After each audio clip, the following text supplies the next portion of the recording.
Just want to thank everyone for coming. I think it's a testament to the sort of broad appeal and interest in this topic currently that there are so many people from diverse areas tonight. I think all the oncological specialties are represented, and we've got quite a few familiar patients present in the audience as well. When we talk about lifestyle factors, specifically normally what we're referring to is body weight, physical activity, diet, alcohol consumption and smoking. There have been now a number of publications over the last 10 or 15 years that have linked lifestyle factors both to development of cancers, the common cancers, breast included, and increasingly linked them to prognosis and outcome. There has been observational evidence to suggest too that interventions in lifestyle factors after the time of diagnosis can also increase prognosis and reduce the risk of recurrence. Some of the other lifestyle factors, such as smoking and alcohol, the evidence is probably less clear as to the influence on prognosis and outcome. However, they obviously have an effect on the treatments themselves and well-being during treatment. Consistent observational evidence has shown that women who are overweight at the time of diagnosis have a 33% higher risk of recurrence and mortality compared with normal weight women, and also being active after a breast cancer diagnosis is associated with a 30 to 40% lower risk of breast cancer recurrence and mortality. Just in the last week, the World Cancer Research Fund has released an updated report on breast cancer survivors, which again looks at useful information on weight and physical activity in surviving breast cancer. And 1st of October this year, ASCO for the first time, the American Society of Clinical Oncology, published its first position statement on the relationship between cancer and obesity.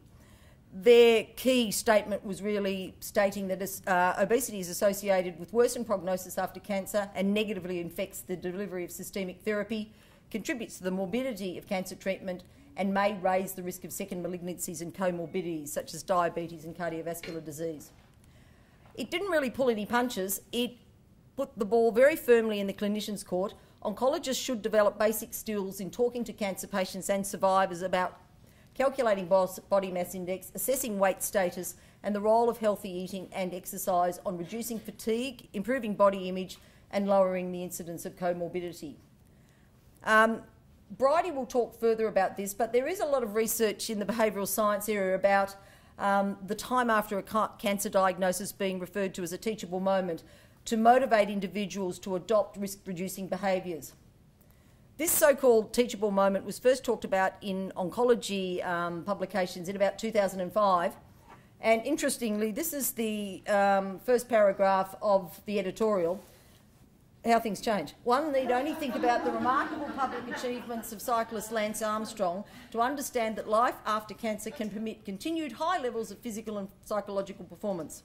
Although Armstrong's achievements after cancer may not reflect the norm, they got that right, they do represent one end of the spectrum for the quality of life after cancer treatment. Another paper on this teachable moment was a little less encouraging, indicating that there is pretty selective uptake of messages. A lot of oncologists probably don't pass on, I don't mean medical oncologists specifically, or cancer clinicians. Selective uptake of messages.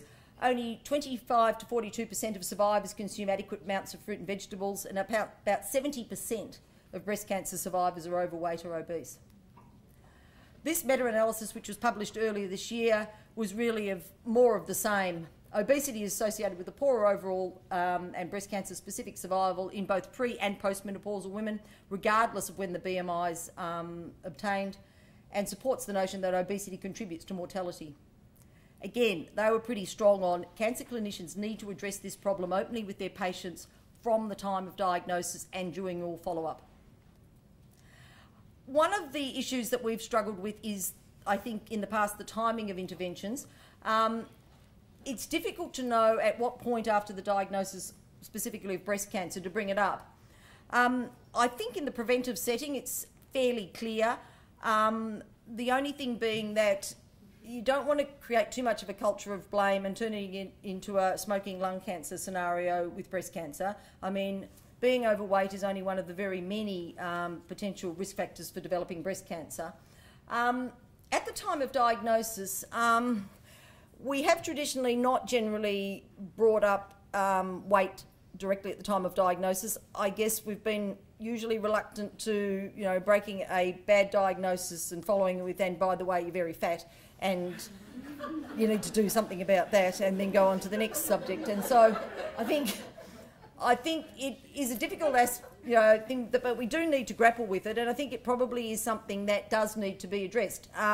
Women who are overweight at the time of diagnosis do tend to gain further weight more than their normal weight breast cancer sufferers during the treatment. And I think probably those women need more nutritional advice and exercise advice at the time of diagnosis than we're giving them. During active treatment is a difficult one. 60% or more, really more, I'd say, of women report weight gain after the diagnosis of breast cancer. And this is much more common in women who are premenopausal at the time of diagnosis and women who are receiving adjuvant chemotherapy. In quite an old study, 25% of women were found to gain more than 11 kilos. Multiple reasons for the weight gain, probably the most important being less exercise, and I think Rick will talk a bit about the weight sort of distribution in these women later. Also important is the change in menopausal status, administration of steroids for nausea during chemotherapy, to a degree comfort eating, and by that I mean more the fact that a lot of women during chemotherapy will have abnormal taste, and obviously the foods that aren't good for you are probably the ones that are going to taste better for them. Change in routine, change in work circumstances, and also I think the advice about being told to keep your strength up, which probably is not quite true. I suppose in answer to this, will I still be able to not exercise? Well, the answer is no, that's not true. In fact, this British study, which is quite old now, did show that even with fairly, low intensity exercise classes, that women were benefited during their actual treatment, and they conjectured whether this could be partly the exercise itself or by the group experience or a combination of the both.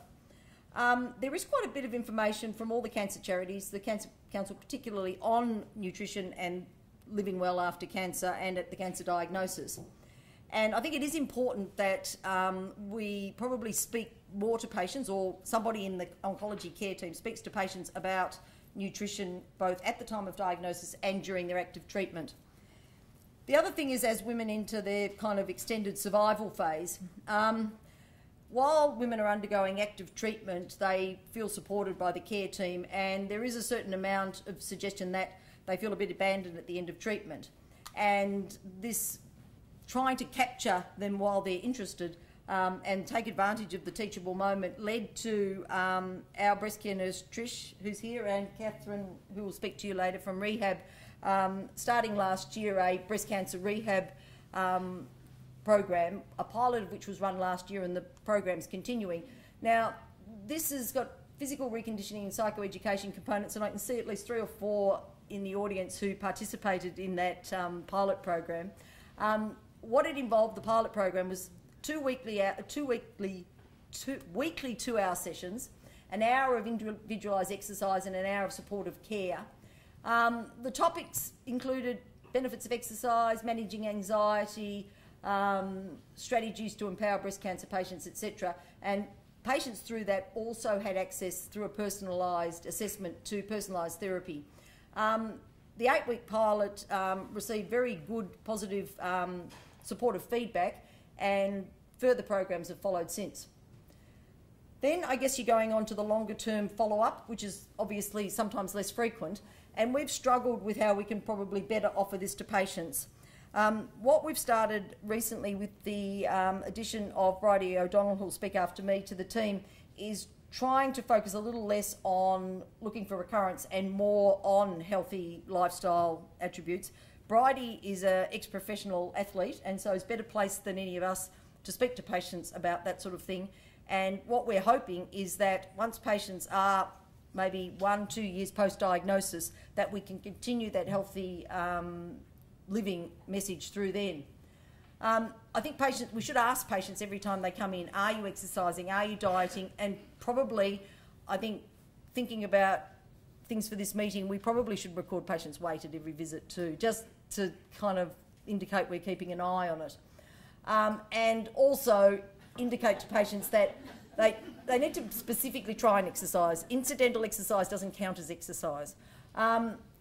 There's a lot, again, as well as nutrition, on exercise. The Breast Care Network have a very good booklet on breast cancer and exercise, as do the Cancer Council.